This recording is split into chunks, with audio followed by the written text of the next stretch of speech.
Magandang araw Pilipinas! Welcome to CNS Vlogs PH. Ang topic po natin ngayon ay ang 1/2 do it Gelderland coins year 1790 o ang 232 years na barya.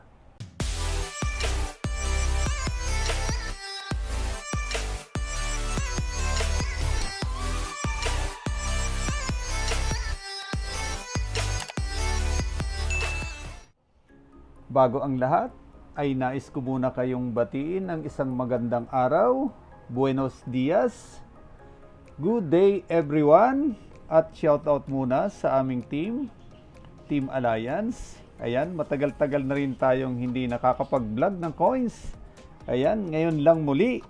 Shoutout muna sa mga kaibigan kong coin collector. Ayan, Saudi Boy TV, AR Havana TV, AR Coins, GIDC Coins Channel, Perang Pinas, Jerry Valduesa, Greg A. Ahero, OFW Coin Collector, Mario Victorio Coins, Evelio Flores Jr., Madam Shirley Bato, Idol Money Collector, at Bro Coins TV.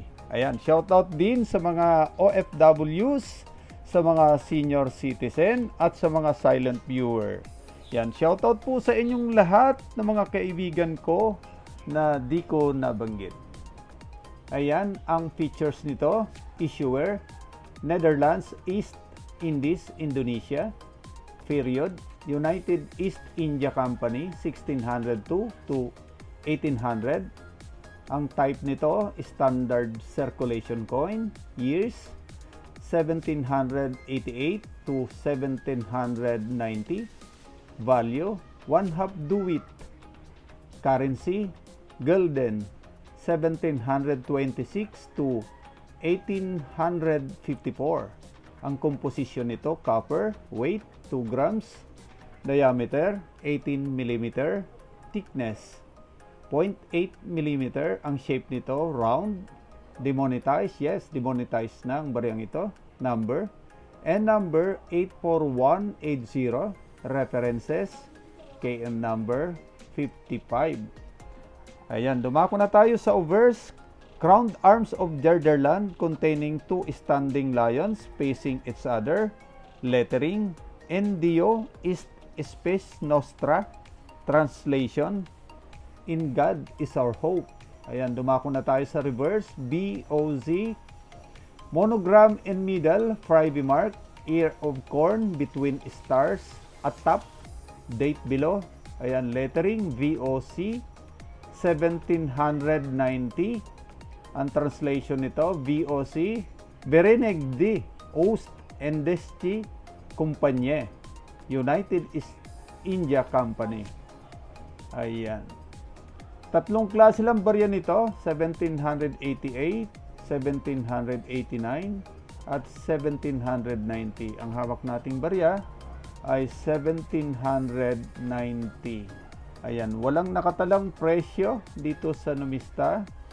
Pero tumingin ako sa eBay, ayan, malulula ka sa presyo. Ayan, nasa $38.99 na ito. Ayan, may kamahalan na ang presyo nito siguro. Sa tagal ng taon, ayan, 232 years na barya na kasi ito.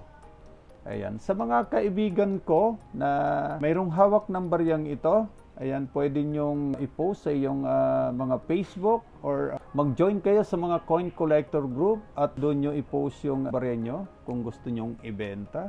Or kung gusto nyo naman, itabi nyo na lang kasi napakatanda na ng ganitong barya.